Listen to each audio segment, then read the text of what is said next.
বৈষম্য, সেই বৈষম্যের পথে যে বাধা, বৈষম্য দূর করার পথে যে বাধা, সেই বাধা দূর করার উদ্যোগগুলো না নিয়ে আমরা দেখলাম আরো বেশি বৈষম্য, আরো বেশি নারীর উপর নানা ধরনের আক্রমণ, বিদ্বেষ সেগুলো ছড়ানো হলো।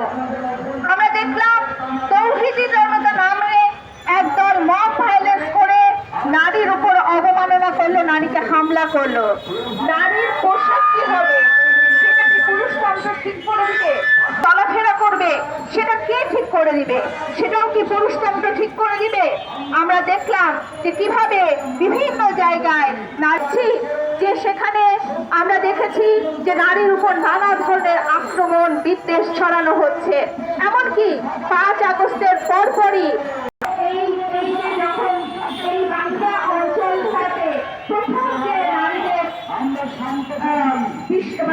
স্কুল করা হলো, নারীদের মাদ্রাসা করলেন, যিনি নবাব ফজলের